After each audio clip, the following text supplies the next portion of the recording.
Boa noite a todos. Josué 24:19. E o tema da mensagem será incapacidade moral. Diz o texto, versículo 19. Então Josué... Obrigado. Então Josué disse ao povo: não podereis servir ao Senhor, porquanto é Deus santo, Deus zeloso, que não perdoará a vossa transgressão, nem os vossos pecados. Incapacidade moral. Deixa eu falar um pouquinho sobre este último capítulo aqui, sempre levando vocês ao pano de fundo, né? Terminaram as conquistas. Lembra que Deus tinha feito com que Josué entrasse na terra prometida, distribuísse as terras para as 12 tribos, colocasse tudo em ordem, e agora chegou aquele momento final, quando o líder vai embora, já está perto da morte dele, e agora chega aquele momento de despedida. Eu não sei, irmãos, quanto tempo depois Josué morreu, após estas palavras dele aqui, né? Isso não importa. O que importa é o encerramento daquilo que Deus quer como escritura. Porque depois segue o livro de Juízes, e logo no começo fala também da morte de Josué. Então há um entrelaçar na Bíblia. Quando você termina um livro como este, você pensa que desligou, mas não é isso. Você nota que o livro de Juízes vem e entra para formar esse maravilhoso cânon espiritual que é as Escrituras Sagradas, né? Então, Josué faz, em poucas palavras, também o que Moisés falou, né? Moisés foi mais dinâmico, outro detalhe, Moisés. Mas as palavras deste servo de Deus aqui, Josué, foram palavras impressionantes, irmãos, porque ele é bem claro ali. Vocês têm que escolher a quem servir. Se aos deuses de vossos pais, ou aos deuses desta terra. E eles falaram o quê? Nós serviremos ao Senhor. Josué falou: eu já fiz minha escolha. Versículo, se não me engano, versículo 15. Eu e minha casa, olha o final do versículo 15. Josué falou: eu e a minha casa serviremos ao Senhor. Aí então, queridos irmãos, olha o que ele fala, quando o povo falou, versículo 18, nós serviremos ao Senhor, tá vendo? Ele é o nosso Deus. Às vezes você fala assim, mas você fala na carne, eu vou servir. Eu já vi muitas pessoas fazendo isso. Quando eu vejo alguém chegando para mim, pastor, eu quero dedicar a minha vida, pode esperar que ele está falando na carne. Você não precisa falar. Você vem e serve. Vem para a igreja. Volte para a palavra. Volte para a comunhão com os santos. Dedique sua vida. Não precisa formular isso, né? Aí o que Josué fala? Olha o versículo 19 novamente. Não podereis servir ao Senhor, porquanto é Deus santo, Deus zeloso. Então, vamos ver aqui, queridos irmãos, o que temos de verdade maravilhosa aqui para nossas vidas. Eu tenho aqui, basicamente, são 3 assuntos, né? Primeiro, a certeza da verdade que o homem não salvo não pode servir.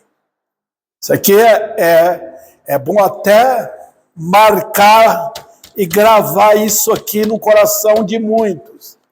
O homem não salvo não pode servir a Deus. Está muito claro, queridos irmãos. Então eu tenho uma explicação que vem logo a seguir. E são 5 pontinhos aqui que eu devo explicar para vocês. O primeiro é, como é que eu posso dizer que alguém que não é crente não pode servir ao Senhor? Tem um serviço que o homem ímpio faz para Deus, mas ele faz sem perceber que está fazendo. Judas estava servindo ao Senhor, estava. Deus o comprou para aquele objetivo. Ele traiu Jesus e depois foi para o inferno. Impressionante, né? Nabucodonosor fez um trabalho incrível lá na Babilônia para Deus. Foi chamado servo. Mas aqui nós não estamos tratando desse serviço. Cada ser humano, sem querer, ele está glorificando a Deus, glorificando a ira de Deus, glorificando o trono que nunca é vencido, nunca. No final, os homens ímpios vão para o inferno e Deus é exaltado na sua ira. Então, vamos aqui abordar o seguinte: não se trata de uma incapacidade física. Não. No Velho Testamento, mesmo os da tribo de Levi, se ele tivesse qualquer defeito físico, ele não podia servir a Deus no santuário. Faltasse um dente, se tivesse, por exemplo, nariz torto, qualquer parte do corpo que tivesse com defeito, não poderia servir a Deus. Mas não está tratando disso aqui, irmãos. Trata de quê? Enfim, trata de uma incapacidade moral. Vendo aqui? Por quê, pastor? Por quê? Porque a Bíblia é tão resoluta assim, tão definida? Porque o homem tem sua natureza decaída. Ele é impuro para Deus. No Novo Testamento tem 2 palavras que tratam dessa impureza. Uma é uma palavra que significa impureza sexual, como vivem milhares hoje. Se entregaram, se prostituíram, entregaram seus corpos para esses atos infames. Mas não está tratando disso, está tratando daquele outro vocábulo que fala da impureza ou incapacidade espiritual. O homem natural não tem. Ele é incapaz moralmente de servir a Deus. Ele nem quer. Olha, irmãos, razões.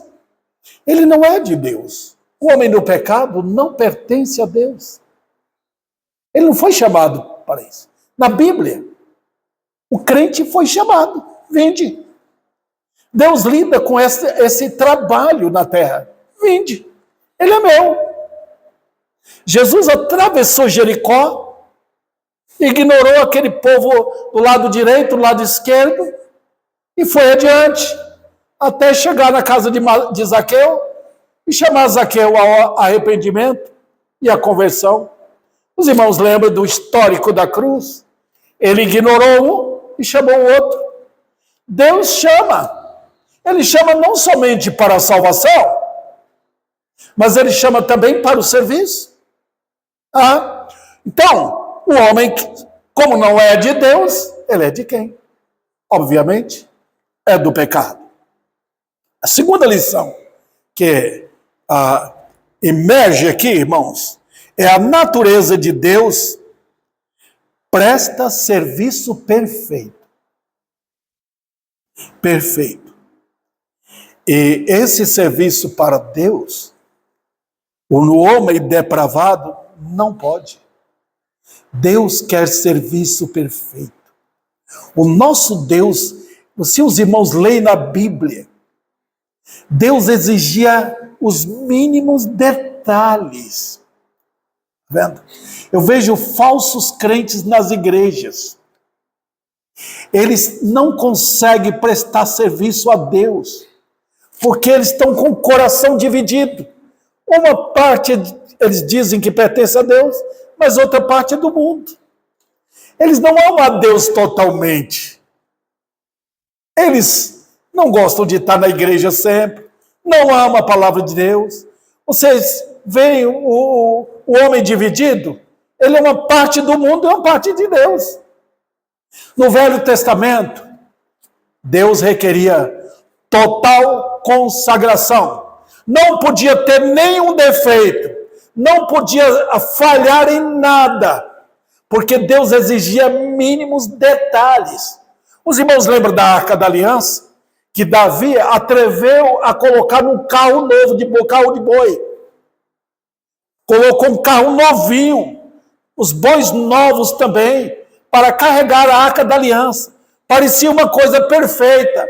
Mas o que aconteceu? O homem morreu. Foi tocar na arca para segurar, para a arca não cair, porque os bois tinham tropeçado. Morreu. Porque não era a fórmula de Deus. Deus falou já que a arca era carregada por sacerdotes no ombro. Por isso que tinha 2 varas. 2 homens na frente e 2 atrás. Carregando. Era assim. O que Deus requer? Eu vejo muitos correndo para o ministério. Deus chamou. Quando Ele chama, Ele dá o dom.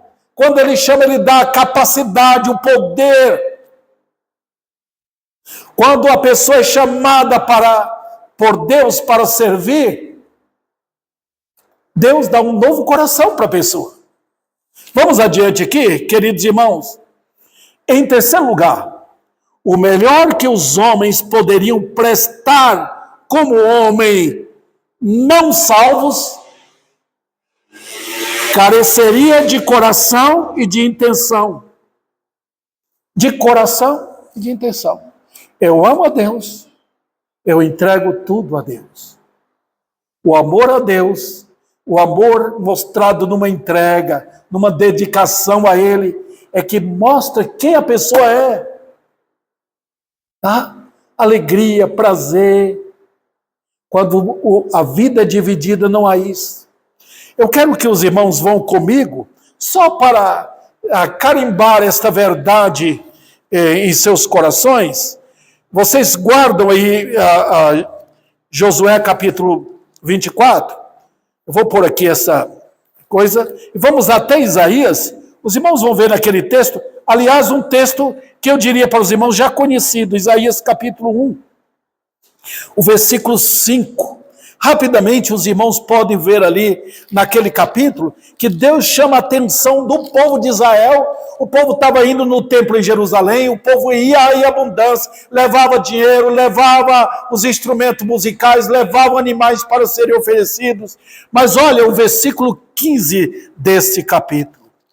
Olha o que Deus diz. Pelo que quando estendeis as mãos, escondo de vós os olhos. Quando multiplicais as vossas orações, não as ouço, porque as vossas mãos estão cheias de sangue. Veja o que Deus está falando, irmãos. Até crentes. Veja quando a vida está errada, irmãos. Quando tem qualquer coisa errada na nossa vida, nós temos que correr para Deus e colocar em ordem. Porque imediatamente, com qualquer pecado escondido no viver, perdemos o interesse pela Bíblia, perdemos o interesse pela verdade, perdemos o interesse em Deus mesmo. Está vendo? Até que seja restaurado. Davi ficou incapaz por tanto tempo, até que ele confessou, chorou amargamente o seu pecado. Agora imagine o não crente. Como é que você vai chamar um não crente para a obra de Deus? Para o trabalho? Vamos cantar, vamos adorar, vamos pregar. vamos orar. Ele não pode porque ele é incapacitado. Eu lidei com pessoas assim no meu ministério. Pessoas que pareciam que se converteram, mas não eram convertidos. A prova foi, com o tempo, abandonaram tudo. Voltaram para os seus pecados conhecidos e amados. Vamos adiante, irmãos. Em quarto lugar, a lei de Deus é perfeita. E perfeita, irmãos.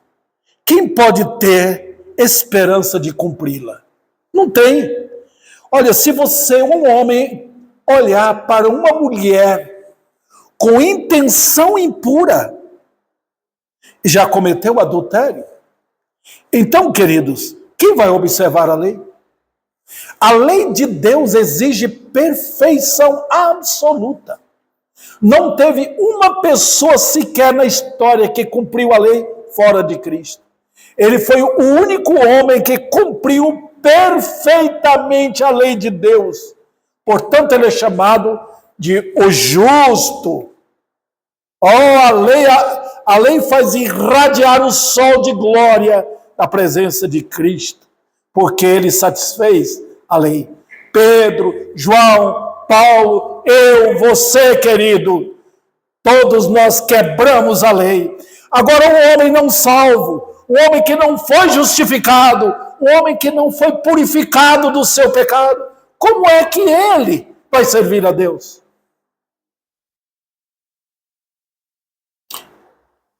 Em quinto lugar, a mente carnal é inclinada só para a vontade própria, para buscar seus próprios interesses. Esse é o homem natural, o homem no pecado. Ele não ama a Deus. O serviço do Senhor exige que nós amemos a Deus.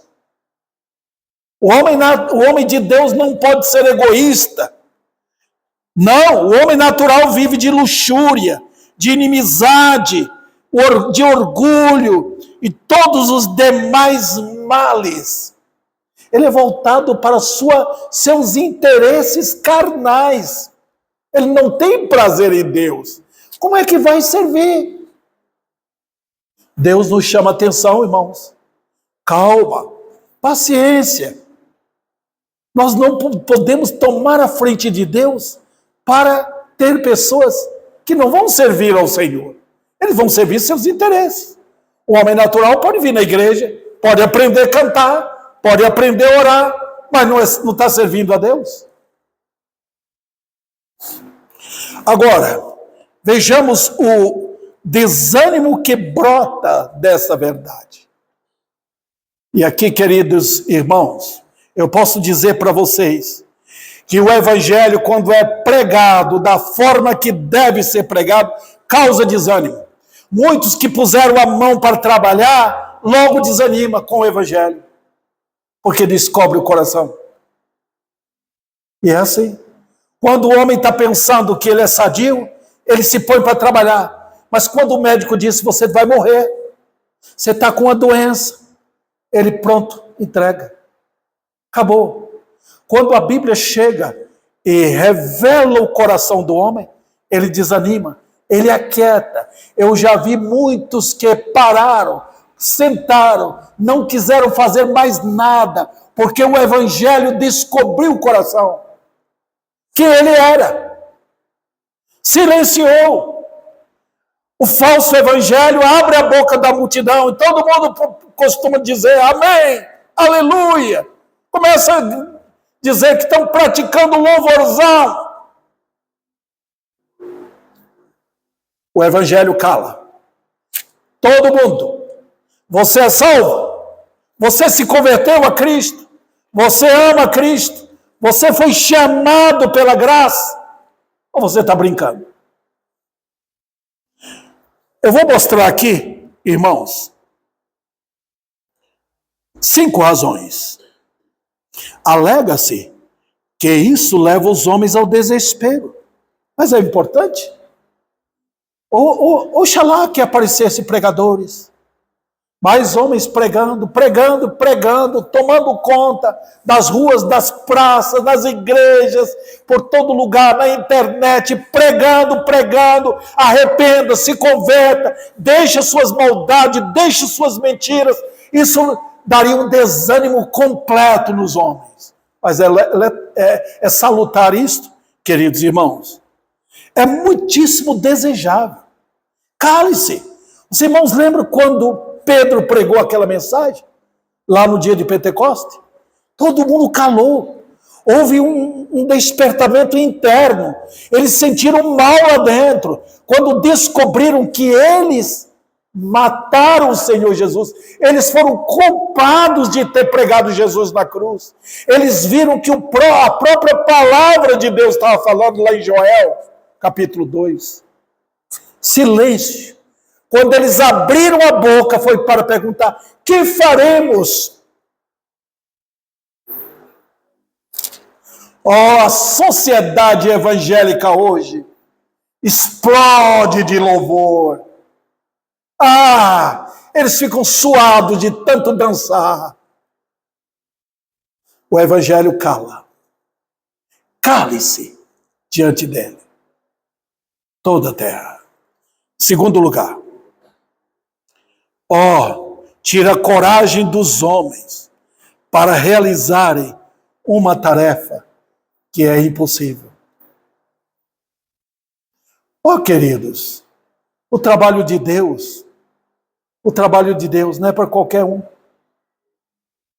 Deus chamou Moisés e Arão para aquele serviço. 3 homens se dispuseram para xingar, para gritar, para dizer: vocês tomaram a frente, o trabalho é nosso também. Foram jogados no inferno. Caíram no abismo. Por quê? Deus não os chamou. Arão e a sua irmã ficaram com raiva de Moisés. A Míriam ficou leprosa. Dentro do contexto da igreja, nem todos são chamados para pregar. Cada um tem um dom especial. Um tem o dom de administrar, outro tem o dom de servir, de aconselhar, outros têm o dom da misericórdia, outro tem o dom de contribuir. Dentro da igreja é um funcionamento como se fosse um corpo, e é de fato, a Bíblia usa essa linguagem, essa metáfora. Não é? Mas escuta, irmãos, e o não crente? Ele pode servir a Deus? Ele tem capacidade de orar? Ele tem capacidade de ser um sacerdote? De chegar na presença de Deus? De pregar o evangelho? Não! Porque mãos sujas vão entrar. Quando Deus castigou Israel no templo, homens perversos entraram lá no templo. Daquele período de 400 anos, entre Malaquias e Mateus, houve um rei que entrou em Jerusalém e ofereceu o sacrifício de uma porca no altar. Se você entra na igreja sem ser salvo, é isso que você vai oferecer a Deus. Você vai oferecer o quê? A alegria da tão grande salvação? As maravilhas dos hinos do Senhor? Dar ao Senhor com prazer, reconhecendo que Ele é dono absoluto de tudo? Você rende louvores e vida consagrada a Ele? Não! Você vai trazer o mundo para dentro da igreja, porque é o mundo que o homem ímpio gosta.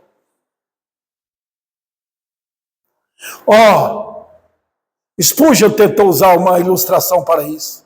E ele fala o seguinte: se um homem tentasse segurar uma escada com as próprias mãos e ao mesmo tempo fosse subindo até o topo da escada, ele teria menor dificuldade nisso do que fazer com que a sua natureza má atingisse a santidade.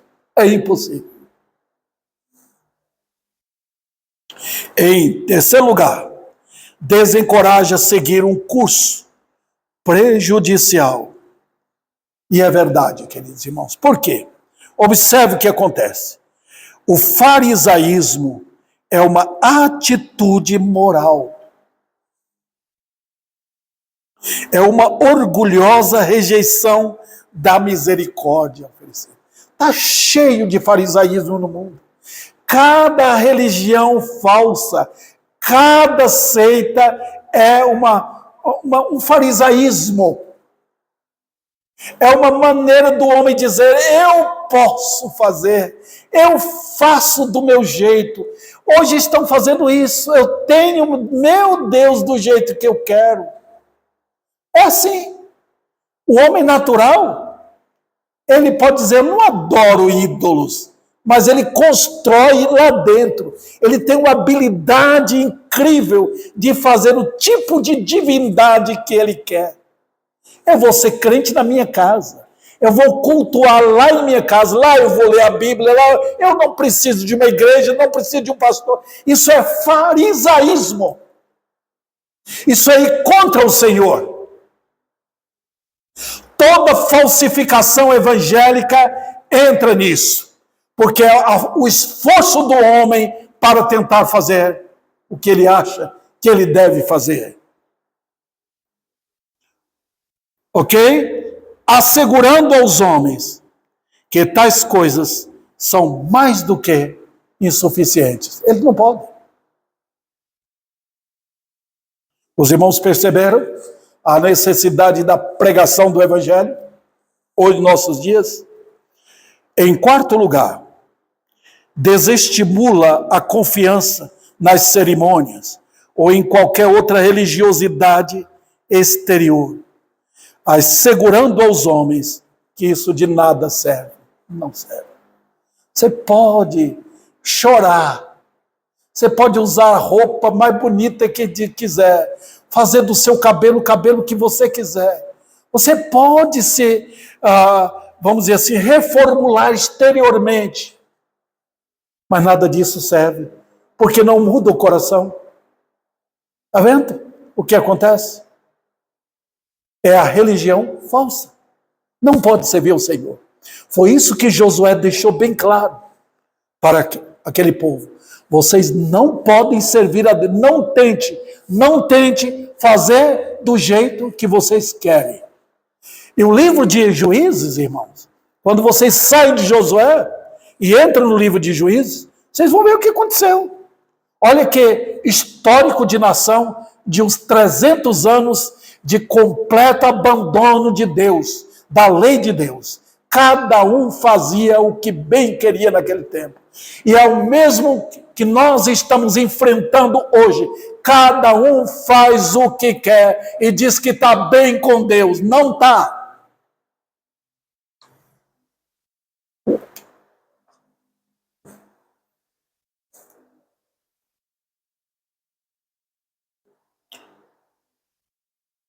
Em último lugar, aqui nesse ponto, é um desencorajamento a qualquer outro meio de salvação. Não tente. Se você fala, eu vou passar pelas águas, você vai sair do mesmo jeito sujo por dentro. Não adianta. Se você tentar reformular, colocar uma roupa bonita para dizer que agora é um pastor, não vai mudar seu coração. Tem muitos homens que são lobos vestidos de ovelhas. Por fora parecem ovelhas. Mas o interesse é destruir as ovelhas de Cristo. Parece uma coisa, mas não é. É para desestimular. É para desestimular.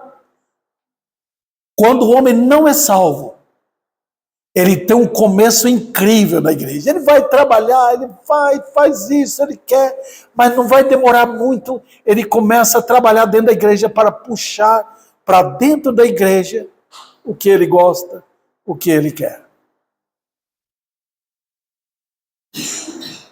O coração do homem no pecado é terrível. O coração do homem no pecado faz um carnaval lá dentro. Eu me lembro quando eu deixei a igreja em Uberlândia, como entrou alguém para destruir tudo. E fazer até carnaval de dança, de ficar fazendo roda dentro da igreja. O homem natural não está contente. Ele tem uma febre, uma paixão intensa pelo mundo. Israel não tinha paciência. Lá na beira do Monte Sinai, eles estavam lá cansados de ficar. Vamos lá, Deus não existe. Moisés não está aqui, ele já deve ter morrido. Vamos pular carnaval. Vamos criar nossa própria religião. Vamos criar nosso sistema de culto.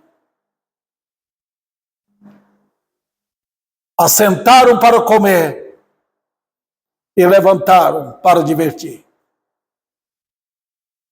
É isso.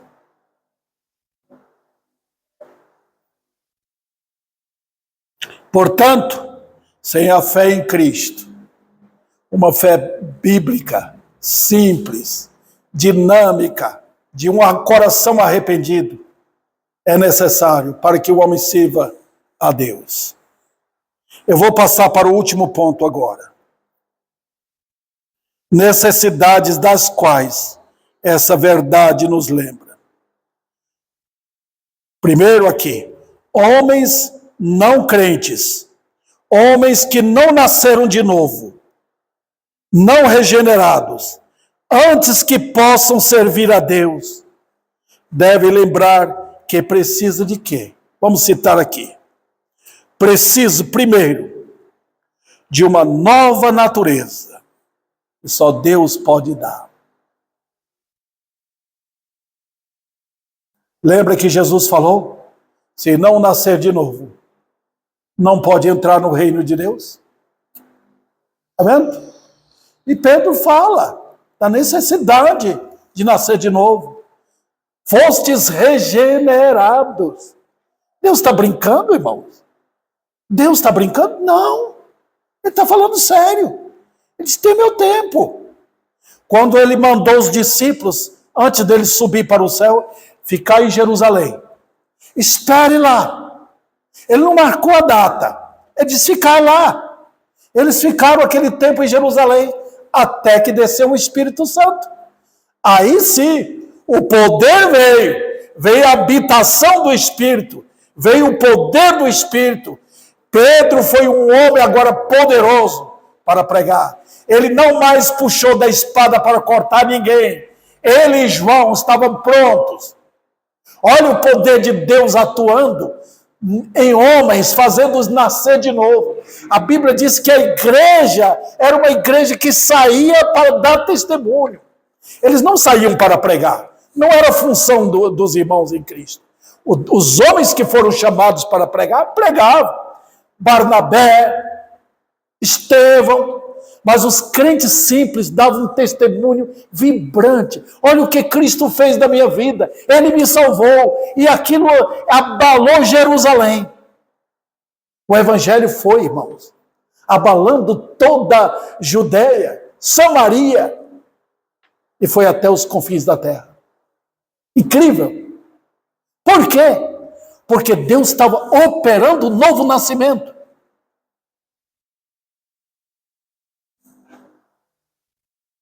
Tem que nascer de novo. Então, queridos, vamos continuar a luta? Sim. O dia certo, o dia do poder do Senhor, quando Ele manifesta seu braço forte, Ele começa a salvar. Ele, ouvindo as nossas petições, Ele começa a salvar. Segundo lugar, precisa ser reconciliado. O homem no pecado, não adianta. Ele é o inimigo número 1 de Deus. Deus é o seu maior inimigo. O homem no pecado odeia Deus.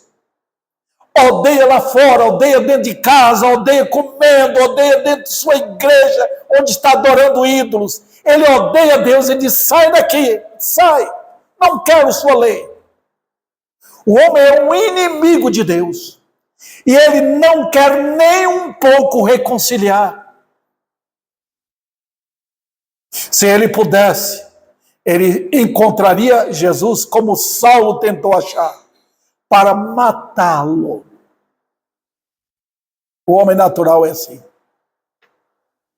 Quem faz a obra? É o homem? Não. Deus reconcilia o homem. Nós estudamos isso na escola dominical hoje. É Deus quem reconcilia. Incrível. Ele torna o homem inimigo e amigo dele. Ele pegou Saulo, jogou no pó, colocou sua cabeça lá no pó, quebrou seu orgulho, quebrou toda a sua religiosidade falsa. O velho homem foi sepultado quando ele caiu. E levantou um novo homem, que amava Cristo, que estava pronto a morrer por Cristo. Reconciliai-vos. Não tem outro jeito. Em terceiro lugar, a aceitação. Caso contrário, não pode, vosso serviço não pode agradar a Deus. Tem que ser aceito. Uma vez que entrou, uma vez que o coração é de um novo homem, entra, é chamado. Aí está Barnabé, pegando Saulo, apresentando aos irmãos, os irmãos com medo dele, ele estava perseguindo os crentes, pode ter certeza, ele é nosso agora, ele veio para adorar a Deus conosco, tá, pode chegar, vamos lá juntos. Olha, aquele homem se converteu, a Maria se converteu, o Antônio se converteu, chegue na igreja, vamos junto, abra o cantor, vamos cantar, vamos ouvir a palavra, vamos nos alegrar, vamos edificar uns aos outros, vamos trabalhar para Cristo, vamos servir, vamos adorar a Deus com nossos bens. E assim, queridos irmãos, que acontece. Foi isso que Josué falou para aqueles homens. Falou, vocês não vão poder. Se vocês tentarem fazer do jeito que vocês querem fazer, vocês vão tropeçar. Nosso Deus é santo. Ele não é levado por dinheiro. Ele não é levado por lisonja. Não. Hoje estão tentando fazer isso. Tentando lisonjear a Deus. Ele não é levado. Ele é santo. Ele conhece o seu povo. Ele é o amém. O Deus da verdade. Então, se você se converteu, entre. Entre no rebanho do Senhor. E você é chamado. Olha o que aconteceu com Raabe, aquela prostituta de Jericó. Ela foi salva e ela entrou em Israel, casou com um homem incrível, entrou na linhagem genealógica de Cristo. Que privilégio! Servindo ao Senhor. Olha Ruth. Saiu daquela terra de pessoas que adoravam ídolos, outros ídolos. E ela foi junto com Noemi para servir a Deus e casou com Boaz. E foi uma parente de Cristo na linhagem ali. Impressionante, irmãos. Ficou marcada na história. Servir ao Senhor. Novo coração. É assim que Deus faz. Então não tente mudar. Porque não vai. Você pode chegar. Posso encher aqui. Pode lotar de pessoas. É só mudar a música. É só mudar a mensagem. O povo começa a vir. Onde tem carne, os leões chegam. Os lobos vêm. Sem dúvida. Mas nós não vamos pôr carne para leão. Nem para lobo. Nós vamos pôr pastos para as ovelhas. E é isso que estamos tentando fazer. Entrou salvo, vai adorar.